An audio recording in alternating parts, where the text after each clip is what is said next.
Hello friends, welcome to Telugu web guru platform. Friends, మనం last క్లాస్లో first Vite plus React JS అప్లికేషన్ని మనం develop చేసాం కదా. ఓకే, సో ఇప్పుడు ఒకసారి మనం ఆ స్ట్రక్చర్ తీసి సో ఇందులో మెయిన్ ఇంపార్టెంట్ థింగ్స్ ఏవైతే ఉంటాయో వాటిని అండర్స్టాండ్ చేసుకునే ప్రయత్నం చేద్దాం. ఓకే, సో ఇది చాలా ఇంపార్టెంట్ అనమాట. ఓకేనా, రైట్. అంటే ఇంటర్వ్యూ పర్పస్లో కూడా చాలా ఇంపార్టెంట్. ఓకే, సో ఫస్ట్ అప్లికేషన్కి ఎంట్రీ పాయింట్ ఏంటి అంటే index.html. ఓకే, సో అప్లికేషన్కి ఎంట్రీ పాయింట్ వచ్చి index.html. ఓకే, సో ఇదే మనకి ఏదైతే మౌంటింగ్ పాయింట్ అనుకోవచ్చు, స్టార్టింగ్ పాయింట్ అనుకోవచ్చు, ఓకే, ఎంట్రీ పాయింట్ అనుకోవచ్చు.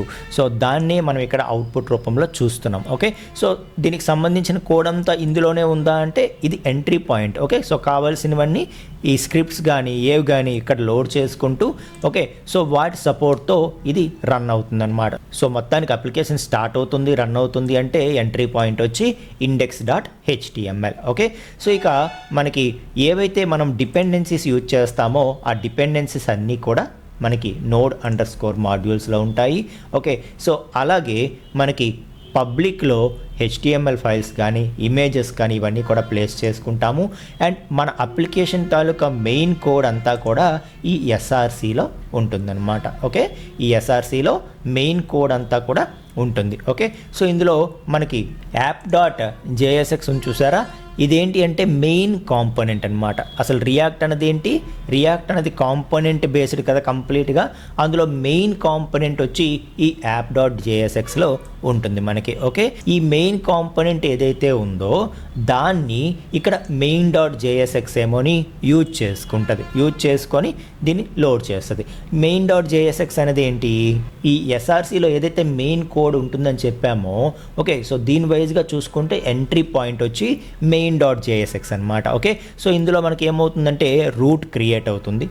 ఓకే, సో రూట్ క్రియేట్ అవుతుంది. కావలసిన ఆ మెయిన్ కాంపోనెంట్ ఏదైతే ఉందని చెప్పామో ఆ కాంపోనెంట్ని ఇది ఇంపోర్ట్ చేసుకొని రూట్ని క్రియేట్ చేసి ఇది ఒక ఎంట్రీ పాయింట్ లాగా మనకి రియాక్ట్ని వాటిని ఇది ఇంపోర్ట్ చేసుకోవడం, మెయిన్ కాంపోనెంట్ని ఇంపోర్ట్ చేసుకోవడం, దాని తర్వాత రూట్ని క్రియేట్ చేయడం, అదంతా కూడా దీని తాలూకా పని అనమాట. అర్థమవుతుందా? సో ఇంకా రాను మీకు ఇంకా బాగా అర్థమవుతుంది. బట్ ఇప్పుడు ఈ వీడియో వరకు వాట్ ఈజ్ వాట్ అనేది చెప్పడం నా యొక్క ఉద్దేశం.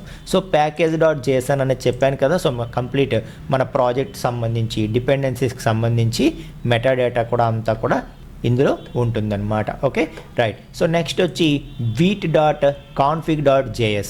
ఇదేంటి అంటే మన వీట్ ఏదైతే ఉందో ఆ వీట్కి సంబంధించినంత వరకు కాన్ఫిగరేషన్ ఫైల్ అనమాట ఇది. ఓకే, సో చిన్న ప్రాజెక్ట్స్ వరకు మనం దీన్ని టచ్ కూడా చేయక్కర్లేదు.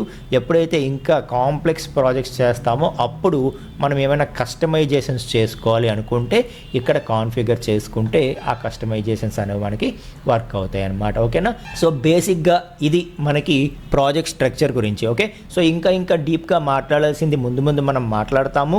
Okay, so just what is what అనేది చెప్పడం కోసమే ఈ స్పెషల్ లెక్చర్ అనేది క్రియేట్ చేయడం జరిగిందనమాట.